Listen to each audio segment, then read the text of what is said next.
ধরুন আপনার স্বামীটা অমানুষ, ধরুন আপনার শ্বশুরটা খারাপ মানুষ, ধরুন আপনার শাশুড়ি আপনার প্রতি জুলুম করে, ধরুন আপনার সংসারে আপনি সুখী না, কষ্টে আছেন। তো এই জন্য আপনি হাহুতাশ করে, এর জন্য আপনি অস্থির হয়ে, এর জন্য আপনি নিজের সুখকে নষ্ট করে দিয়ে বেসবর হয়ে আপনার কোনো লাভ হবে না। আমার প্রিয় মা, প্রিয় বোন, আপনি বরং সবর করলে কি হবে জানেন? আল্লাহ কোরআনে বলেছেন, ইন্নামা ইউওয়াফাস সাবিরুনা আজরাহুম বিগাইরি হিসাব। যারা ধৈর্যশীল হবে, যারা সবর করবে, দুনিয়ার বিভিন্ন কষ্ট, দুঃখ, মুসিবত এগুলোকে আল্লাহর দিকে তাকিয়ে যে সবর করলে আল্লাহ তাআলা সওয়াব দেন, জান্নাত দেন, আল্লাহ খুশি হন। আল্লাহ বলেছেন, ইন্নাল্লাহা মাআস সাবিরিন, আল্লাহ ধৈর্যশীলদের সাথে থাকেন। আল্লাহ বলেছেন, আল্লাহ ইউহিব্বুস সাবিরিন, তিনি ধৈর্যশীলদের পছন্দ করেন, ভালোবাসেন। ধৈর্যশীলদেরকে এত মর্যাদা আল্লাহ দিয়েছেন। আল্লাহর কাছ থেকে সওয়াবের আশায় যারা একটু ধৈর্য ধারণ করে, সবর করে, হজম করে নেয়, ঢোক গিলে নেয়, নিয়ন্ত্রণ করে নেয়, মেনে নেয়, মানায় নেয় নিজেকে, এ মানুষগুলো তাদের সম্পর্কে আল্লাহ বলেছেন, ইন্নামা ইউওয়াফাস সাবিরুনা আজরাহুম বিগাইরি হিসাব। ধৈর্যশীলদের বিনিময় আল্লাহ রাব্বুল আলামিন হিসাব ছাড়া দিবেন। কোনো হিসাব করে আপনাদেরকে দিবেন না। যখন আপনি ধৈর্যশীল হবেন, যখন আপনি সবরকারী হবেন, আল্লাহ তাআলা আপনাকে ডাইরেক্ট দিয়ে দিবেন, কোনো হিসাব নিকাশ করে দিবেন না। আল্লাহর কাছ থেকে হিসাব নিকাশ করে জান্নাতে যাওয়া এত সোজা কাজ না। আল্লাহ যদি বিনা হিসাবে কাউকে জান্নাতে দেয় তাহলে সেটা সহজ, আর বিনা হিসাবে জান্নাতে যাওয়া এই সৌভাগ্য অর্জন হবে সবরকারীদের, ধৈর্যশীলদের।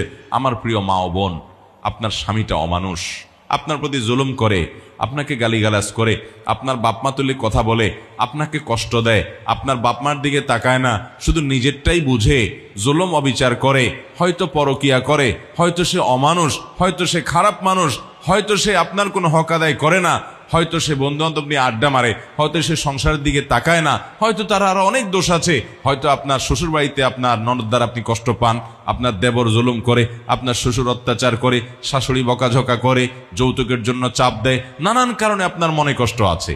আপনি অবশ্যই সেই কষ্ট দূরের জন্য যথাযথ নিয়মে চেষ্টা চালাবেন, মুরব্বীদের মাধ্যমে চেষ্টা চালাবেন, নিজে চেষ্টা চালাবেন, আল্লাহর কাছে দোয়া করবেন তাদেরকে হেদায়েত দেওয়ার জন্য।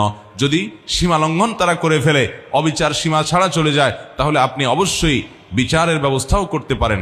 কিন্তু মনে রাখবেন, সবচাইতে বড় এবং সবচাইতে মূল করণীয় হলো সবর এবং ধৈর্য ধারণ করা।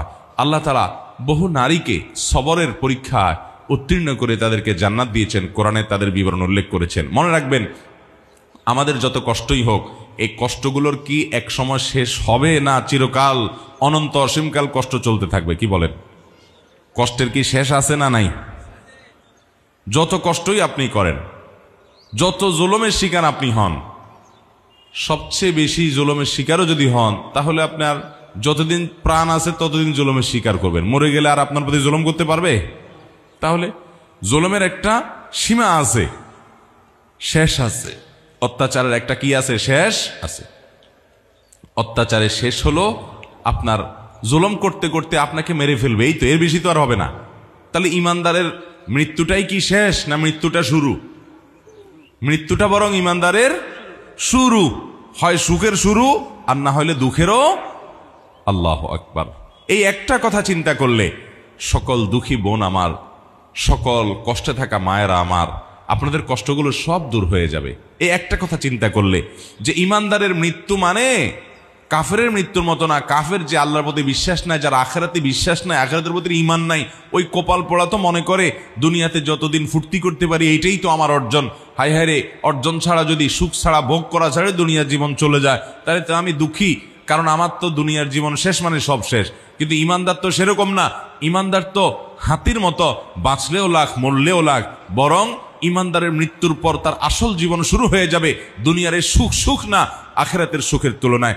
দুনিয়ার দুঃখ দুঃখ নয়, আখিরাতের দুঃখ জাহান্নামের দুঃখের তুলনায়। ইমানদার তো সেইভাবে চিন্তা করবে যে আমার আখিরাতের যাত্রা যখন শুরু হবে, তখন যদি আমি সুখী হই, সে সুখ হবে আসল সুখ, সেই সুখ হবে স্থায়ী, সেই সুখ হবে অনন্ত অসীমকালের, কোনোদিন শেষ হবে না। আর আল্লাহ না করুন যদি আমার মৃত্যুর পরে দুঃখী হতে হয়, জাহান্নামে যেতে হয়, তাহলে সেটা হবে দুনিয়ার সকল দুঃখের চাইতে সবচেয়ে কষ্টের এবং সবচেয়ে দুঃখের। অতএব বোনেরা আমার, মায়েরা আমার, আল্লাহ তাআলা আপনাকে পরীক্ষা নিয়েছেন, আল্লাহ তাআলা আপনাকে কষ্টের মধ্যে ফেলেছেন, আল্লাহ তাআলা আপনাকে বিপদের মধ্যে ফেলে রেখেছেন। মনে রাখবেন, এটা আল্লাহ তাআলার পরীক্ষা।